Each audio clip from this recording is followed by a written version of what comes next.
प्रिय किसान भाइयों, जैविक खेती एवं नेचुरल फार्मिंग से जुड़े हुए सभी बंधुओं, सभी किसान भाइयों, सभी बंधुओं, सभी स्टूडेंट्स, मैं doctor DK. Singh, professor Pantnagar university. जैसा कि मैं पिछले लगभग 2 दशकों से यहाँ पे ऑर्गेनिक फार्मिंग और नेचुरल फार्मिंग पे रिसर्च कर रहा हूँ। मैंने तरह तरह के रिसर्चेज किए हैं, मिट्टी में भी क्या क्या किस तरह से चेंजेस होता है, उत्पाद जो होता है उसमें क्या चेंजेस होता है, इन सभी चीज़ों पे मैंने अध्ययन किया हुआ है। जैसा कि मैंने पिछले वीडियो में आपको बताया था कि अच्छी उत्पादकता लेने के लिए मृदा में ऑर्गेनिक मैटर, ऑर्गेनिक कार्बन बढ़ाना बहुत आवश्यकता होता है और ऑर्गेनिक कार्बन अवश्य रूप से बढ़ाया जाना चाहिए। और बिना उसके बढ़ाए हुए, वो मृदा का दिल होता है, बिना उसके बढ़ाए हुए जो है आप नेचुरल फार्मिंग या ऑर्गेनिक फार्मिंग आप नहीं कर सकते हैं। ऑर्गेनिक मैटर को बढ़ाए रखना बहुत ज़रूरी होता है। जनरली अगर ये देखा गया है तो ऑर्गेनिक कार्बन जो है मृदा में 0.5% या 0.6% होता है, इसको बढ़ा के लगभग 1% तक कर लेना बहुत ज़रूरी होता है, चाहे आप जैविक खेती करें और चाहे आप नेचुरल फार्मिंग करें। अब जैविक खेती में नेचुरल फार्मिंग में, जैविक खेती के बारे में तो मैं पहले भी बहुत बताता आ रहा हूँ, आज मैं नेचुरल फार्मिंग के बारे में ही बताऊंगा आपको। नेचुरल फार्मिंग में जो ऑर्गेनिक मैटर है इसको बढ़ाने के लिए एक होता है कि मल्टी वेरिएट क्रॉप, कई तरह की फसलों को एक साथ बो के, जरा हमें दिखाना, ये देखिए जैसे इसमें है आपका बाजरा है 1.25 किलो प्रति हेक्टेयर के हिसाब से, ज्वार है 5 किलो प्रति हेक्टेयर के हिसाब से, लोबिया है 6.25 किलो प्रति हेक्टेयर के हिसाब से, ग्वार है 4 किलो प्रति हेक्टेयर के हिसाब से, तिल है 1.25 किलो प्रति हेक्टेयर के हिसाब से, ढैंचा है 10 किलो प्रति हेक्टेयर के हिसाब से, सनई है 10 किलो पर हेक्टेयर के हिसाब से, मूंग है 4 किलो प्रति हेक्टेयर के हिसाब से और गेंदा है आधा किलो प्रति हेक्टेयर के हिसाब से। अब इन सब फसलों को, जैसे कि मैंने यहाँ इनका बीज भी रखा हुआ है, अगर आप देखें ये बाजरे का बीज है, ये बाजरा है, फिर ये देखिए ज्वार है, ज्वार का बीज ले लिए, जो उसमें हमने मात्रा बताया हुआ है वो ले लें आप। फिर ये लोबिया का बीज है, इसमें लोबिया ले लें। फिर ये ग्वार का बीज है, इसको भी ले लें आप। ये तिल है, तिल का बीज है, इसको भी ले लें। और ये ढैंचा है, मैंने आपको बताया ढैंचे का बीज ले लें।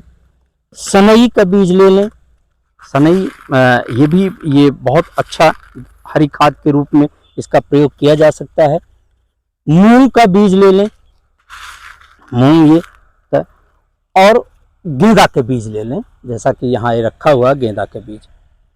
अब इन सबको, जैसा जितनी मैं मात्रा बताया आपको, उस मात्रा के अनुसार, प्रति हेक्टेयर मात्रा के अनुसार आप इसकी बुआई कर दें।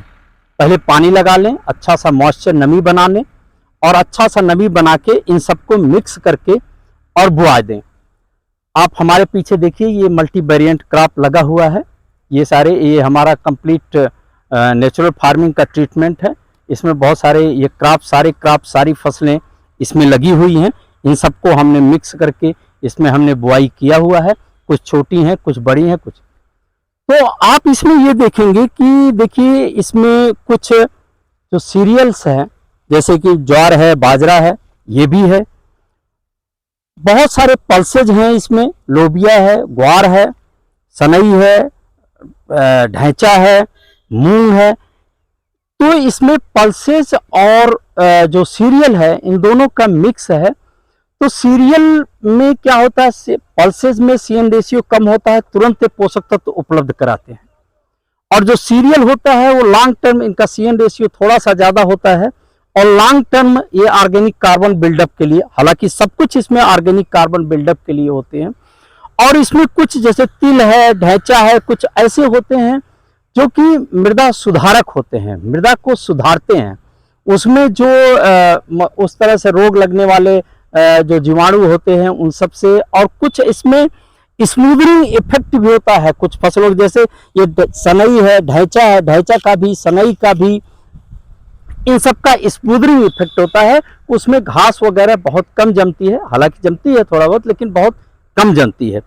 तो इनको मिक्स करने से न केवल long term organic matter develop होता है मिट्टी में, तत्काल जो फसलों के इसके बाद जो भी फसल हम बोएंगे, चाहे हम धान लगाएंगे, चाहे मेज लगाएंगे, चाहे जो फसलें लगाएंगे, उन फसलों के लिए ये जो है ये बहुत फायदेमंद होगा, तुरंत उसको पोषक तत्व भी उपलब्ध कराएगा।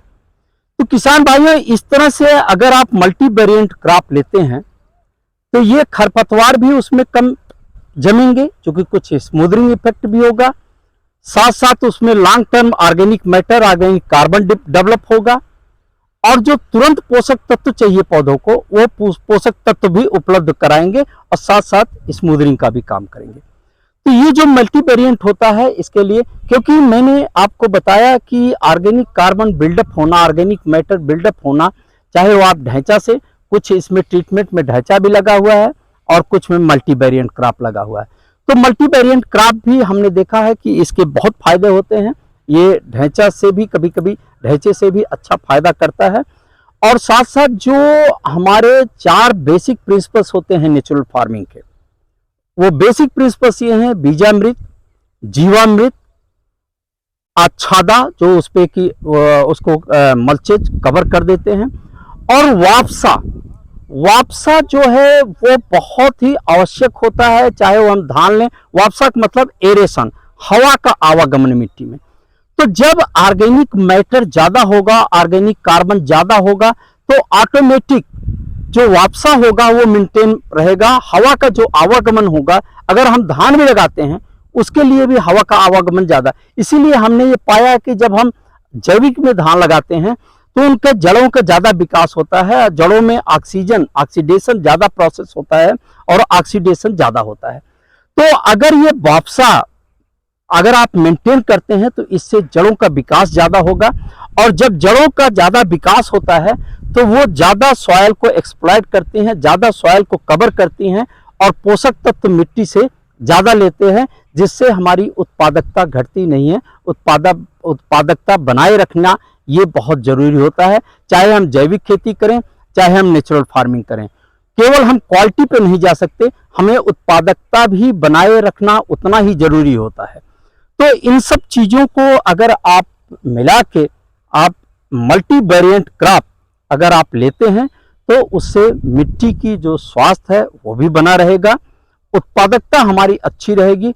और देखिए, अगर उत्पादकता अच्छी होती है तो उसकी क्वालिटी भी अच्छी होती है। सिर्फ क्वालिटी अच्छी नहीं होगी अगर उत्पादकता बहुत बढ़िया नहीं होगी, क्योंकि ग्रेन वो बहुत बोल्ड होना चाहिए, जो दाने हैं वो बढ़िया बोल्ड होना चाहिए, प्लांट की जो मेटाबॉलिक फंक्शन है वो बढ़िया होना चाहिए। तो इससे उत्पादकता के साथ साथ क्वालिटी भी हमारी इंप्रूव होती है, जो प्रोड्यूस क्वालिटी है। तो किसान भाइयों, नेचुरल फार्मिंग के लिए ये जो मल्टी वेरिएंट क्रॉप है इनका बहुत महत्व है, बहुत आवश्यकता है। इसको आप अवश्य लगाएं और इसी से ही आप नेचुरल फार्मिंग की स्टार्टिंग करें। अदरवाइज अगर आप 2 किलो 4 किलो या कुछ भी चीजें डालने से आपकी अच्छी उत्पादकता आप नहीं ले पाएंगे। तो मल्टी वेरिएंट क्रॉप आप अवश्य लें। अगर ग्रीन मैन्योर जहां पे हो सके तो ग्रीन मैन्योर लें, और नहीं हो सके तो आप जो है अगर हो सके तो ग्रीन मैन्योर की जगह ये मल्टी वेरिएंट, और ये मल्टी वेरिएंट जो क्रॉप होती हैं इसमें लेग्यूम और सीरियल्स का मिक्सचर होता है, इसमें पानी भी थोड़ा कम लगता है और मिट्टी की जो मिट्टी की जल धारण क्षमता होती है वो भी बढ़ जाती है। तो आज के लिए बस इतना ही। आगे मैं और आपको नेचुरल फार्मिंग और ऑर्गेनिक फार्मिंग के बारे में बताता रहूँगा। बहुत बहुत धन्यवाद। जय हिंद, जय भारत।